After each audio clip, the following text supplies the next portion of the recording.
At this point, is it possible for Kaspa to reach $1 during this bull cycle? Or is it more of a pipe dream than anything else? Because missing the bull cycle is the last thing that many of us want to do. That is the topic that I want to talk about in this video. Consequently, should we continue to hold Kaspa, or is it time for us to finally give up and call it quits? A large number of influential people. So, let's get down to business. Honestly, before I go into the specifics, I want to make sure that everyone who is searching for a fantastic cryptocurrency exchange, particularly those that trade with leverage, takes a look at the link that I have provided to BTCC. On your initial deposit, you will receive a bonus of 10%. On certain of these coins, you are able to utilize leverage of up to 500 times, and you are eligible for additional bonuses of up to $10,000.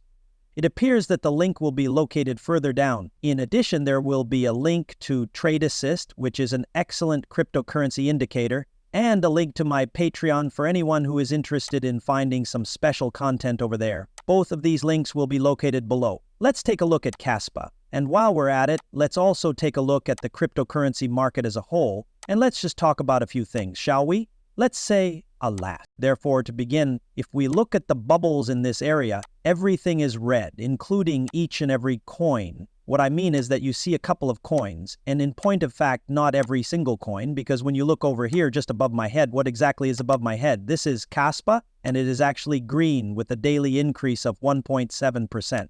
It's kind of amusing, isn't it? It's Kaspa. But if we take a look at everything around Kaspa, so sitting at 11.5 cents, right? We take a look at the charts. What we're seeing here is nothing new, absolutely nothing new.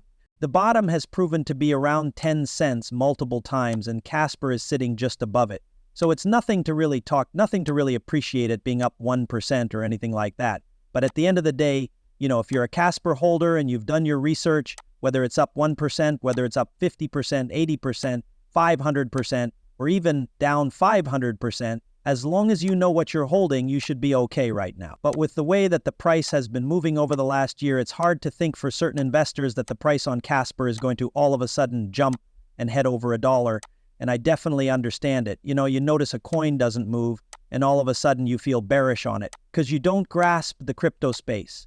You don't understand what it's like to have patience and invest in something that you genuinely believe in and you plan on owning for the long run. Due to the fact that the majority of individuals have a mindset that is focused on the short term, they frequently find themselves in a situation in which they lose more money than they really make in the cryptocurrency field. Now, I am aware that there are certain individuals who are completely and utterly committed to Kaspa, but that includes their entire portfolio. And despite the fact that I discuss how diversification is not always a good idea, because it is always preferable to concentrate on something that you are familiar with and something that you have faith in, I still believe that diversification is not always a good idea. You are able to concentrate on a number of different things, just as you may concentrate on a few pennies. As long as you have a few coins in your cryptocurrency portfolio that you genuinely, thoroughly understand and that you fully believe, for example, Kaspa is one for me, you do not need to build a portfolio that contains even 50 coins.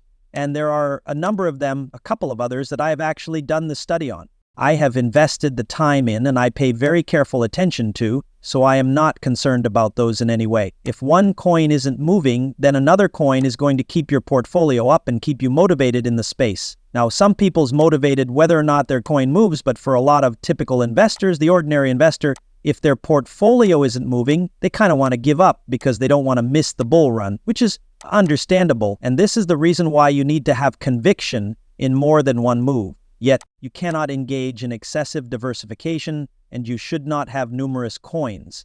To put it another way, if you have 10 or 15 coins in your portfolio, and you say things like, I've done my research on each and every one of them, that raises the question, are you genuinely keeping up with what's going on in that project? To what extent do you follow them on X? Do you like the web page that you're on? Are you paying attention? Or are you merely paying attention to the motion of the price? Because there are those individuals who are solely concerned with the price action. And while we are on the subject of price movement, if we take a look at the indicator that is being used here, we can see that a bearish momentum was executed on January 7th for SAS.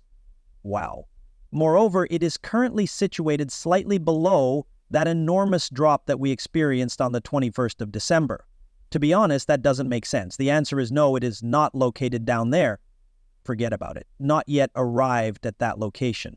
As a result, I believe that yes, so it went to approximately 10 cents, which is somewhat less than 11 cents, but we are slightly sitting over that. As a result, I have no concerns regarding Kaspa. Another thing I want to emphasize is that I am not concerned about the short-term price action or whether or not the year 2025 will turn out to be a bullish year for Kaspa. It is my intention to keep this thing for a very long time. Moreover, because my cryptocurrency